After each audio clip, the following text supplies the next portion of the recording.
जय गुरु जी, शुक्राना गुरु जी, अनंतम शुक्राना। आप भी बैठ जाओ आंटी।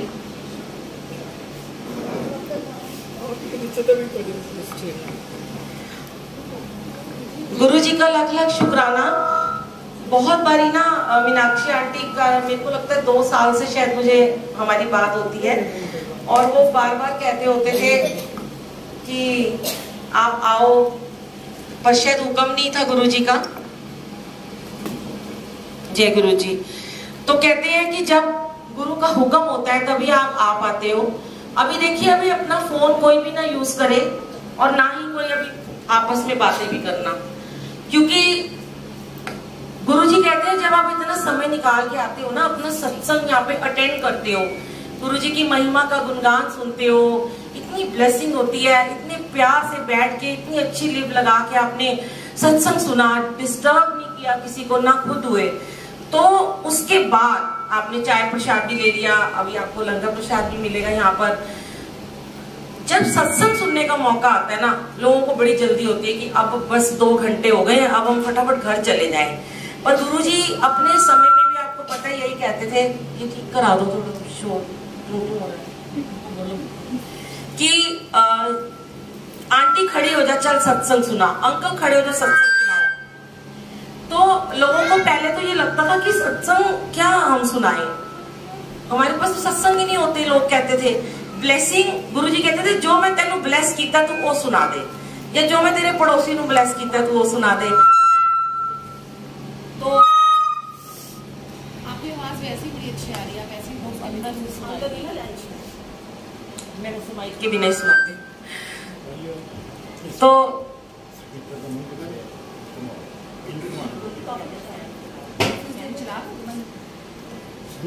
क्या हो गया,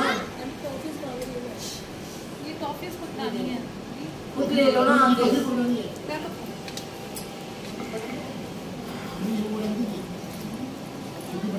जय गुरु जी। देखिए संगत जी, गुरु जी ना बड़ी परीक्षा लेते हैं, तो इसको बंद ही कर दो भैया, आपका माइक पैसे नहीं मिलेंगे आपको इस माइक के, मैं पहले बता दूंगा आज। जय गुरु जी। अब ठीक है, उसको धीरे कर दो, वहां से बिल्कुल स्लो कर दो, अब ठीक है। तो कोई बात नहीं, वो भी गुरु जी के कोई सीटियां अपने मुंह से बजाता है, ये माइक बजा रहा है, तो कोई बात नहीं। गुरु जी कहते हैं, मैं ना वाकई में मैं बिना माइक के बोल लेती हूँ, लेकिन आज मेरी बड़ी सुबह से तबीयत खराब थी, तो गुरु जी ने शायद इसलिए आज माइक दिया, क्योंकि बिना माइक के जोर लगता है थोड़ा बोलने से, और सर में दर्द था बहुत ज्यादा। वो भी आपको बताती हूँ कि गुरु जी ने आज कैसे मुझे यहाँ पे बुला के आज ब्लेस किया है। कभी भी ना मैं कहीं भी जाती हूँ, कल पटियाला आए थे संगत जी, वहां पे सत्संग था। आज सुबह पानीपत में हमने अमृत वेला किया, जिनके घर रुके थे उन्होंने करवाया, और उसके बाद यहाँ पर सेवा की। तो थोड़ा सा सफर में भी एक्सर्शन हो जाती है इतनी दूर से जब आओ, पर फिर भी गुरु जी बड़ी हिम्मत देते रहते हैं। लेकिन ना आज बड़ी परीक्षा थी, सुबह से ही 3 बजे उठी थी, तो बहुत ज्यादा हेडेक हो रहा था, क्योंकि नई जगह थी, कल नींद नहीं आई, 2 बजे तक नींद नहीं आई थी। ऐसे अपने घर में भी होता है, क्योंकि मैं तो रोज लाइव चलाती हूँ, और ना भी सोऊं तो भी मुझे सर दर्द वगैरह कम ही होता है। पर आज मेरा इतना हेडेक था कि मैंने पहले एक बार बच्चों को, सब बैठ जाओ बच्चों, अभी आपके लिए मोटा वाला इंजेक्शन है, सब बैठ जाओ। तो ये मानेंगे कभी नहीं। तो क्या हुआ कि मैंने एक टैबलेट खाई, अपनी बीपी गोली भी खा ली, दूसरी भी खा ली, मेरा सर दर्द नहीं ठीक हुआ। फिर हमने बड़ी मुश्किल अमृत वेला किया, और मैं जाके अंदर बार बार लेट के थोड़ा, ये लोग मेरे को थोड़ा मेरी गर्दन वगैरह दबाते रहे, बहुत देर तक मैंने रात को बड़ा मोटा तकिया भी ले लिया था, बहुत दर्द था। करते करते हम 9 बज गए, किसी के घर हमने जाना था। मैंने कहा अंकल पहले तो मुझे इंजेक्शन लगवा दो आज, क्योंकि अब ये दर्द जाएगा नहीं। मेरे हस्बैंड ने कहा तो इंजेक्शन लगवा ले तभी, और मैंने मीनाक्षी आंटी को नहीं बताया था, मैंने कहा इनको टेंशन हो जाएगी कि अब ये आएंगी नहीं, दर्द हो रहा है इतना। इंजेक्शन भी लगवा लिया। इंजेक्शन पहले मुझे बहुत ज्यादा लगते थे, इतने लगते थे कि मैं बीमार ही रहती थी हमेशा। गुरुजी से जब से मैं जुड़ी, इनके मंदिर जाने लगी, लंगर प्रसाद खाने लगी, रोज सत्संग में सेवा करने लगी, तो सारी बीमारियां बॉडी में से धीरे धीरे छूमंतर होती चली गई। अब बहुत रेयर ही होता है, कभी कभार एक्सर्शन से कभी हो जाता है माइग्रेन या सर्वाइकल हो जाता है, और इंजेक्शन लगाने के तुरंत बाद मैं ठीक भी हो जाती हूँ। पर मेरा आज सर दर्द नहीं ठीक हुआ। फिर हमने कुछ बेडशीट वगैरह लेनी थी, हमारी संगत की आंटी है उनके भाई की जो शॉप है वहां गए, मैंने वहां बाम भी मंगवा ली, झंडू बाम भी मंगा ली, वो भी लगा ली, आराम ही नहीं आ रहा था। मैंने कहा गुरुजी आंखें घुटी हुई थी, ऐसे खुल ही नहीं रही थी और इतना पेन था कि आज कैसे होगा। सारे आंसर गुरुजी के दरबार में आके मिल जाते हैं। तो आंटी लोग वेट कर रहे थे, हम समय पे यहाँ पहुंचे, यहाँ तैयारियां हो रही थी। अभी सिर्फ ये बैग का बैकड्रॉप लगा हुआ था और कारपेट वगैरह अभी कुछ नहीं, ये बिछा हुआ था। तो संगत जी जैसे ही मैं आई ना, और मैंने, आंटी ने कहा गद्दी लगाओ, मैंने कहा हम गद्दी लगाते हैं। तो हम गद्दी लगाने लगे तो मेरी नजर गई स्वरूप के ऊपर। आंटी देखो भोली भाली आंटी है, पहली बार सत्संग करा रही है, उनको तो पता ही नहीं है। नहीं आंटी जो पहली बार करता है ना उसको नहीं पता होता। लेकिन वैसे मैं आपको बता दूं कि गुरुजी ने ये इतने ताम झाम नहीं करने को कहा हुआ हमें, इतने फूल लगा लो। अभी होगा क्या, ये सारे फूल आज रात को बाहर गिरे होंगे। मेरा ये मानना है, जो मैंने एक्सपीरियंस किया है, कि हम इतने पैसों में खड़े होके हम गरीब बच्चों को अगर एक चॉकलेट दे दें, 10-10 रुपए की आइसक्रीम खिला दे चौक बार, इतनी दुआएं देते हैं वो, इतनी दुआएं देते हैं। पर ठीक है, संगत का भाव होता है, हम वो भी नहीं ज्यादा बोलते हैं। तो गुरुजी के चारों तरफ ना, ये ना पूरे इसके अंदर तारों से आपको पता ही गुच्छे बनते हैं, स्वरूप लगा हुआ था, भरा हुआ था। जैसे मैंने गुरुजी को देखा, गुरुजी मेरे को बहुत टेलीपैथी से आंसर देते रहते हैं, अमृत वेला में तो बहुत देते हैं। कहते समझ आ गया तेरे सवेर का सर क्यों दर्द होता पे है। मैंने कहा आंटी ये क्या किया हुआ आपने। कहते भैया कहने लगा फूल वाला कि मैंने तो इनको कहा था एल शेप में लगाते हैं, इन्होंने कहा पता नहीं किसने कहा पूरे लगा दो। मैंने कहा आप सोचो गुरुजी तो हमारे लिए लाइव ही है। जब हम ये कहते हैं गुरुजी कहीं नहीं गए, गुरुजी ने आज भी हमें ये गद्दी लगती है, क्यों लगाते हैं, गुरुजी आके बैठते हैं ना, गुरुजी लाइव है। तो गुरुजी के इतने सर के ऊपर आप स्वरूप और लाइटें अंदर घुसा के लगाते हो। तो मैंने बोला कि अगर आपके सर पे इतने बड़े बड़े बुके रख दिए जाए तो क्या हाल होगा बताओ। 5 मिनट भी नहीं बैठ सकते और उनको 6-7 घंटे बिठाते हैं। मैंने कहा भैया तू ना ये बुके उतार, कहता ये बड़ा मुश्किल है। मैंने कहा मैं तो कर ही नहीं पाऊंगी आज सत्संग, ये फूल उतरेंगे और मेरा सर दर्द ठीक हो जाएगा।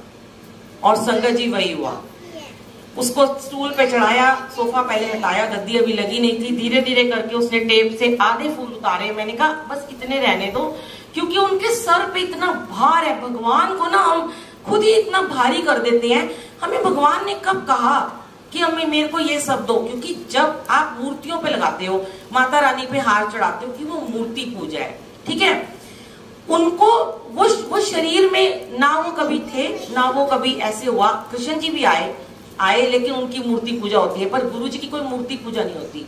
गुरुजी हमारे लिए लाइव है। अब जिन लोगों के घरों में स्वरूप के अंदर लाइट लगाई होती है, तो मैं देखती हूँ लाइट जली है, मैं चुपचाप आप देखती ना ताब में उनकी तारी काट देती हूँ, कर लो मेरा क्या करना है। अरे भाई तुम्हारे सर पे लाइटें लगा के बिठा दो, तुम्हें कैसा लगेगा।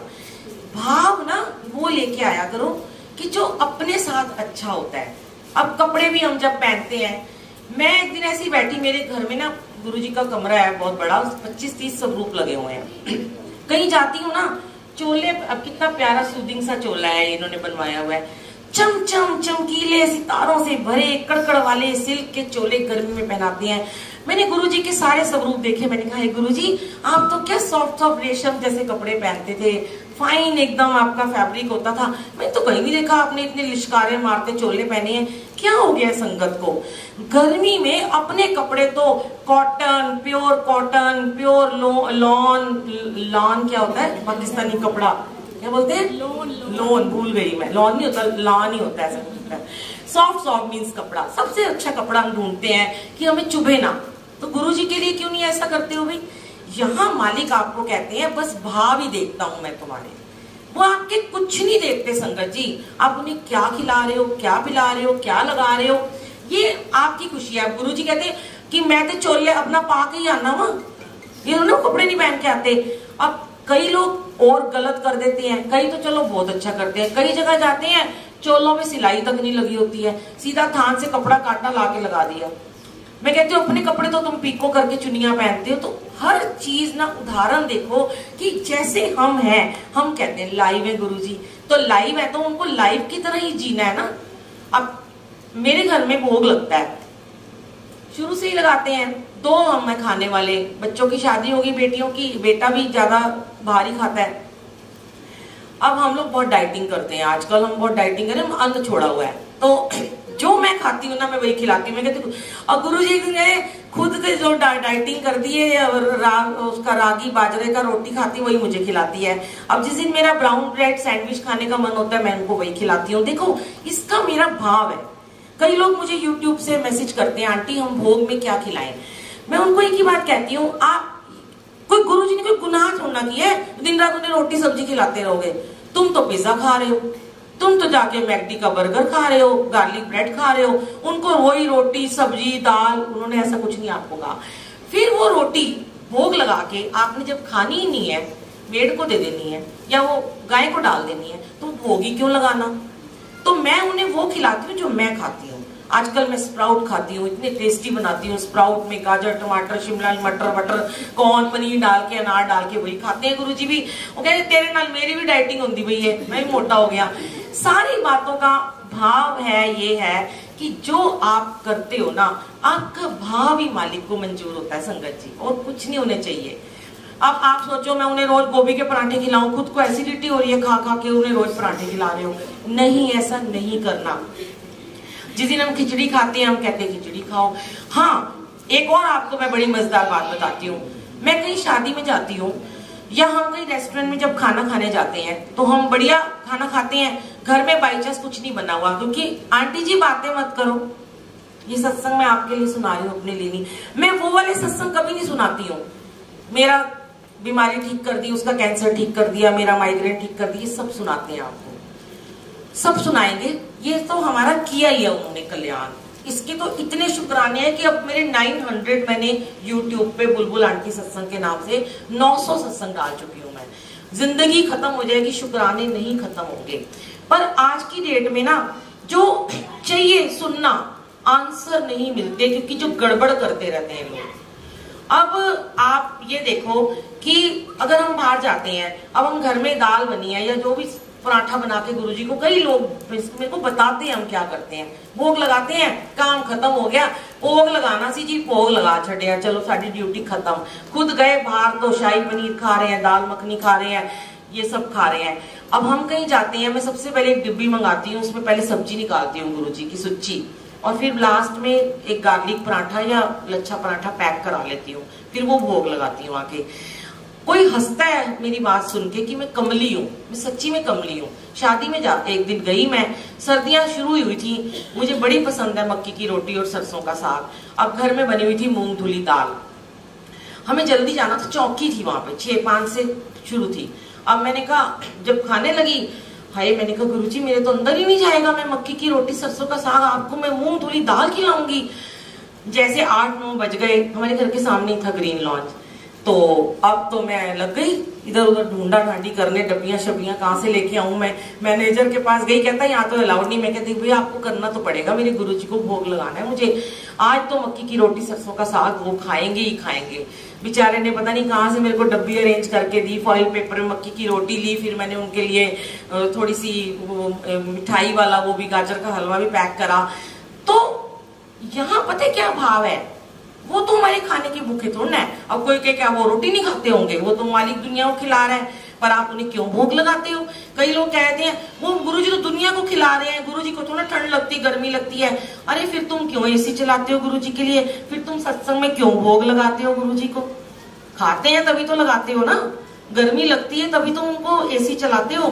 तो यहाँ पे गुरुजी के भाव ये होते हैं कि हमें हर पल अपने इष्ट को, किसी को भी आप मानते हो, अपने परमात्मा को, अपने वाहेगुरु को, अपने गुरु को हर पल याद करना है कि भाई तुम्हारे बिना मेरे अंदर निवाला नहीं जा सकता।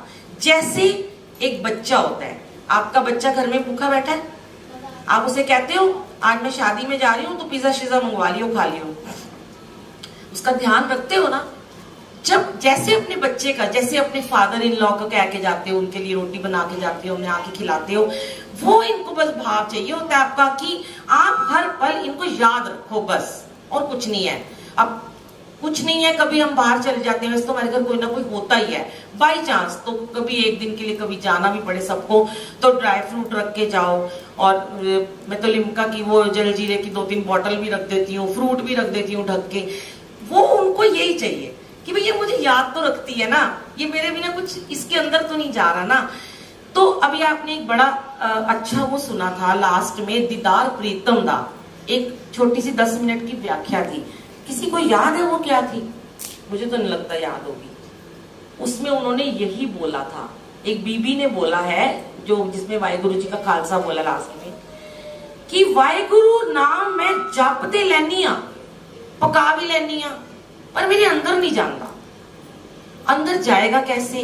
क्योंकि उन्होंने यही बात बोली कि इस स्कूल में, इस क्लास में हम रोज आते हैं, हम रोज सत्संग में जाते हैं, हम कहते हैं हम तो गुरुजी वाले हैं, हम तो रोज सत्संग में जाते हैं, हम तो रोज सेवा में जाते हैं, हम तो सेवादार हैं। पर अगर उनसे पूछा जाए कि तुमने अभी कौन कौन से शब्द सुने थे, तो आप सबको किसी को याद नहीं आपने क्या सुना था। यहां आने के बाद सिर्फ और सिर्फ वो 2 घंटे ना, सिर्फ वो सुना करो जो आपको गुरबानी में सुनाई दे रहा है, ना इधर देखा करो ना उधर। अब जो देखो, जो पहली बार आए हैं उन्हें नहीं पता, चलो उनके लिए तो कहते हैं माफी है, लेकिन जो जानबूझ के गलती करते हैं उनके लिए कोई माफी नहीं है। संगत, आप रोज सत्संग में जा रहे हो, आपको पता है रूल रेगुलेशन क्या है, फिर भी आप कह रहे हो तू इधर आके बह जा, तू इतने बह जा, तू नहीं।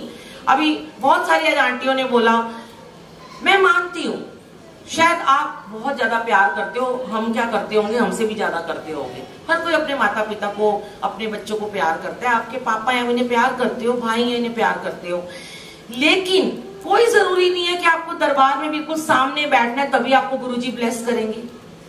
अब शिव अंकल गुरुजी के दोस्त हैं, चाइल्डहुड फ्रेंड है, इकट्ठे रहे हैं। अंकल ने आज कहा मैं अंदर बह जावा, क्या उनको नहीं लगता होगा कि आए मेरे तो दोस्त सी मेरे नाल हर वक्त रहता सी, मैं क्यों नहीं अगे आके बह जाता, मैनू क्यों नहीं इत्थे बिठांदे हो? ये भाव नहीं है। मन की आंखों से देखोगे ना, यहाँ बैठा है गुरु आपका।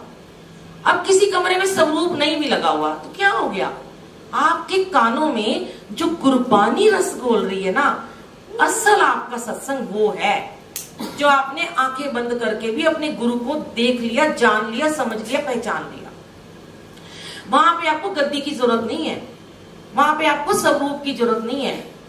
एक प्यारी सी आंटी है, चली गई है क्या, व्हाइट सूट में थी, जब से आई है तब से कह रही है मुझे यहाँ बैठे तो मैंने जल्दी चल जाना है, और आज तक वो यहीं बैठी हुई है। हाँ देखो, तब से कह रही है मैं उन्हें चले जाना है। मैं ये हंस रही थी इनको, अच्छा तो मैं हंस रही थी, मैंने कहा ये जाएंगी है नहीं, ये मारने मार रही है तो यहीं बैठना है, समझ आ जाती है हमें भी। तो संगत जी ठीक है, मैं मानती हूँ। देखो गुरुजी ने भोले भाव वालों को ही ब्लेस करते हैं, प्रेम है ये तो, प्रेम की बात है। उदो बंदगी मेरे बस की नहीं है, यहाँ सर्दे के होते हैं सौदे।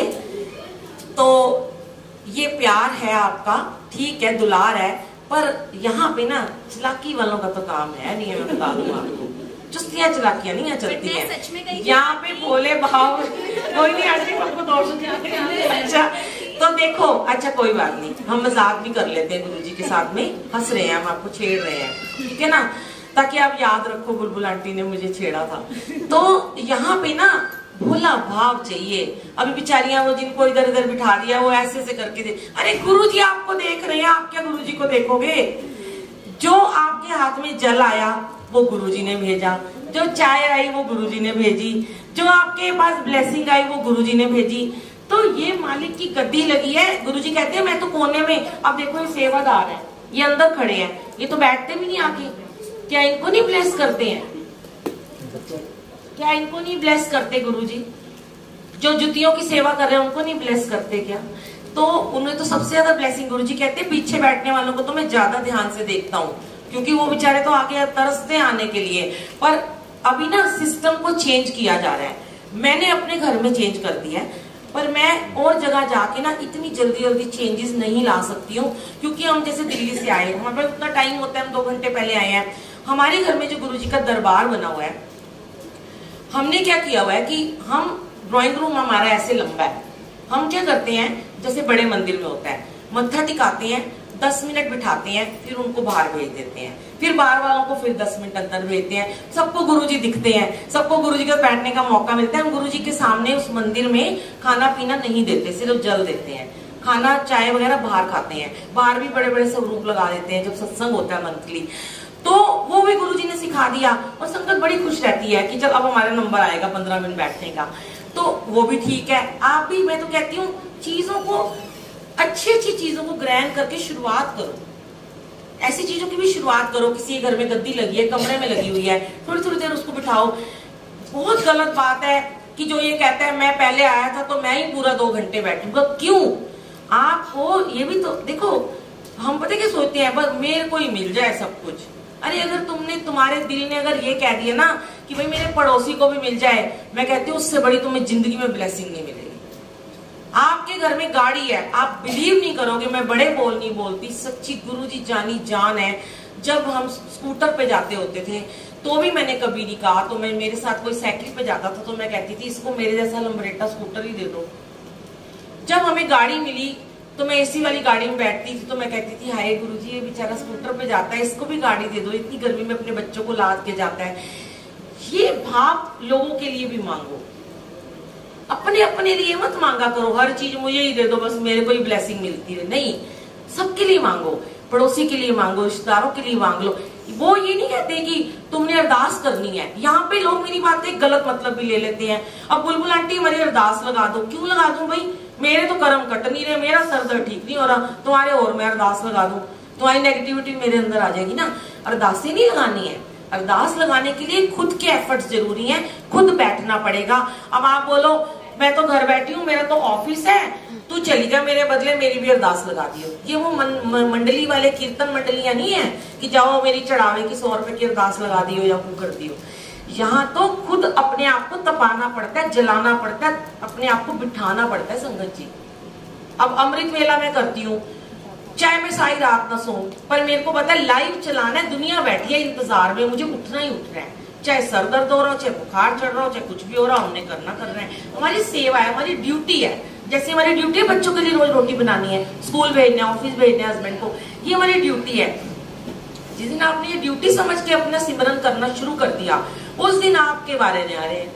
बाहर समझ के कभी मत करो। वैसे तो रिंकू वीर जी का शब्द सुना, वो कहते हैं शुरू शुरू में जिसका मन नहीं लगता ध्यान में, वो मन को मार के भी बैठ जाए तो भी चलेगा।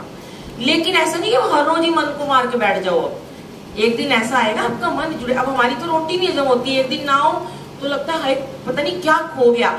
जिस दिन आपकी अवस्था आ जाएगी ना कि आज आपने सिमरन नहीं करा और आपकी पूरी बॉडी में पेन हो रही है, तब आप समझना आपको गुरु की प्राप्ति होने वाली है। लेकिन बहुत समय हम निकालते हैं अपनी सुविधाओं के लिए, अपने कंफर्ट्स के लिए हम निकालते हैं।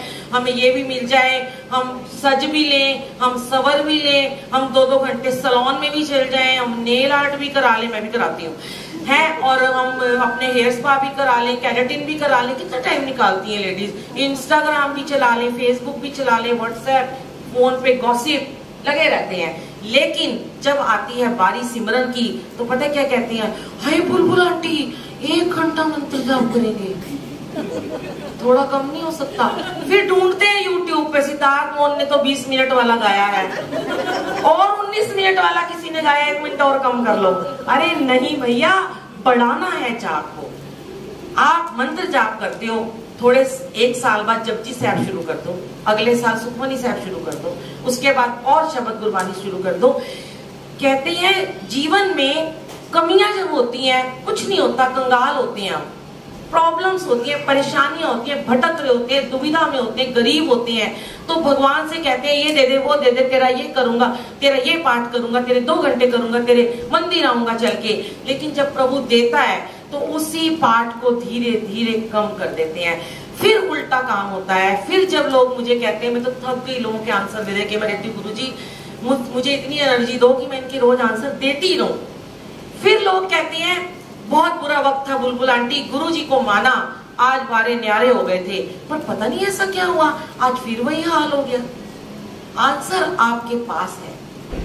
बारे न्यारे क्यों हुए थे? अपने सिमरन को बढ़ाया था। वारे न्यारे हो गए, सिमरन के लिए समय नहीं रहा, बिजनेस के लिए समय ज्यादा आ गया, पैसा ज्यादा आ गया, किट्टियां बढ़ गई। महीने में जो 2 किट्टियां होती थी अब 10 होनी शुरू हो गई। होता है कि नहीं होता? बिल्कुल ऐसा ही होता है। शॉपिंग करते थे महीने में 1 बारी, अब जा रहे हैं 10 बारी हम शॉपिंग करते हैं। तो हमने अपने टाइम को हमने उधर डाइवर्ट कर दिया संगत जी, सिमरन को कम हमने खुद कर दिया। लेकिन ये सब ऐशो आराम भुगतते हुए, किट्टियां भी करो, टीवी भी देखो, मूवी भी देखो, घूमो भी, पिकनिक भी करो। मैं कहती हूँ दिन के 23 घंटे आप जो मर्जी करो, आपको कोई नहीं रोकेगा, पर सवेरे उठ के 1 घंटा अपने परमात्मा के साथ सिमरन में जरूर बैठ जाएगा। उसके बाद 23 घंटे ऐश मारो, गाने गाओ, डिस्को जाओ, जो मर्जी करो, कोई प्रॉब्लम नहीं है। वक्त कभी आपका बुरा आएगा ही नहीं। लेकिन यहाँ कहते हैं सवेरे सवेरे 10 बजे दुकान खोलने, कस्टमर आने शुरू हो जाते हैं, क्या करें, टाइम ही नहीं मिलता। टाइम खत्म कर दिया आपने सिमरन का। आप सुबह कर लो ना, आपके पास समय ही समय है, आप कस्टमर भी अटेंड करो, पैसा भी आ रहा है। जवाब सब चीजों के हमारे पास है। गलतियां हम करते हैं, नाम भगवान का लगा देते हैं कि गुरुजी ने हमारे साथ अब ऐसा कर दिया, फिर ऐसा कर दिया। फिर मैं उनसे पूछती हूँ कि तुमने तो अमृत वेला शुरू किया था। कहते हैं हाँ किया था। अब छोड़ दिया? हाँ जी छोड़ दिया है। फिर मेरे पास तो कोई आंसर ही नहीं है। मैं अमृत वेला क्यों कहती हूँ? अंकल को पता है। पहले मैं अंकल से बात करती थी, मैंने कहा अंकल देखो, एक बात है, किसी को जो चीज से कोई चीज मिलेगी ना, जिस दवाई से वो ठीक होगा ना, वो वही शेयर करेगा। कोई बात नहीं आंटी, अभी इन्होंने सत्संग शेयर करना है। अगर आपको यहाँ बिठाया है ना आज गुरुजी ने, कोई कारण होगा। अगर आपको जिसको जल्दी है ना, उनको उधर बुला के लंगर प्रसाद दे। हाँ नहीं, लंगर लेके जाना पड़ेगा। हाँ एक मिनट मैं बस खत्म करने लगी हूँ। सुनिए, कोई आंटी हमने दिल्ली जाना है, हम कल सुबह के आए हुए हैं। आप देखो हम तो कब जाके पहुंचेंगे। लेकिन ना ये मैं आपको सिर्फ छोटा सा खत्म कर रही हूँ। जो डॉक्टर से आप ठीक होते हो ना संगत जी, आप उसी डॉक्टर का नाम रिकमेंड करते हो। मुझे गुरुजी ने ठीक किया, मैं सबको गुरुजी से जोड़ती हूँ, चाहे वो ऑटो वाला, चाहे रिक्शा वाला, चाहे सब्जी वाला, चाहे स्वीपर, चाहे कैब वाला। भाई तो गुरुजी के मंदिर जा, उनका लंगर खा, ठीक हो जाएगा, मंत्र जाप करो। और जब मुझे अमृत वेले ने ठीक किया तो मैं अमृत वेला शेयर करती हूँ। किसी किसी के कर्म इतने अच्छे होते हैं ना, इतने अच्छे होते हैं कि वो कुछ भी नहीं करता ना, उसके भाग में लिखा है कि वो आज ऐश कर रहा है। आपको पता है वो क्यों कर रहा है? आप कई बार मुझे लोग कहते हैं मेरा पड़ोसी तो कोई पाठ पूजा नहीं करता, ना कोई अमृत वेला करता है, ना कोई सिमरन करता है, बड़ी बड़ी गाड़ियां रखी हैं, बड़े बड़े बैंक बैलेंस हैं। वो प्रारब्ध के कर्मों का खा रहा है। पुराने कर्म अच्छे थे जो आज वो खा रहा है। आज अगर वो सिमरन नहीं कर रहा तो आपको क्या पता उसका अगला जन्म कैसा होने वाला है। आप उसको देख के अपना जन्म क्यों खराब कर रहे हो? हमें अगर गुरुजी आज ज्यादा मंत्र जाप में बिठा रहे हैं, इसका मतलब हमारे बड़े माड़े कर्म है जो भी कटने बाकी हैं, और हम अगला वाला सुधार रहे हैं अपना, जहां भी रहेंगे। बस इतनी सी बात है और कुछ ज्यादा नहीं है। कहने को बहुत कुछ है। सच कह रही है आंटी की लोगों को दूर जाना होता है, और क्योंकि वाकई में सत्संग सुनना बड़ा मुश्किल काम है। तभी गुरुजी कहते हैं छट जाती है संगत, सत्संग सुनते ही इधर उधर हो जाते हैं, और फिर वो रह जाती है मुट्ठी भर संगत। कई बार ऐसा होता है जहां मैं जाती हूँ, अभी सब चले जाएंगे, 8-10 रह जाएंगे, जाने ही नहीं देते हैं। आंटी और सुनाओ, आंटी और सुनाओ, और मेरे सेवादार इशारे कर रहे होते हैं आंटी घर नहीं जाना। मैं तो मगन हो जाती हूँ। तो वो रह गए जो 8-10, वो मुट्ठी भर ही रह जाते हैं। सुनने वाले बस वही रह जाएंगे, बाकी तो जाएंगे, सबको जाना ही है। लेकिन हाँ, शुक्राना गुरुजी का। अब शिव अंकल अपना सत्संग शेयर करेंगे। गुरुजी की ब्लेसिंग है, अंकल को बहुत बड़ी ब्लेसिंग है। और देखो मैं आपको एक बात बता दूं, इसके बाद ना जो आपको लंगर प्रसाद मिलेगा वो आपकी मेडिसिन है। आप लंगर प्रसाद को खाते समय भी बिल्कुल बातें नहीं करनी होती हैं, क्योंकि उस समय गुरुजी हमारा ट्रीटमेंट कर रहे होते हैं, वो डॉक्टर होते हैं उस समय, और डॉक्टर के सामने ना आपको चुप रहना होता है। तो इसलिए अंकल, आप शिव अंकल ये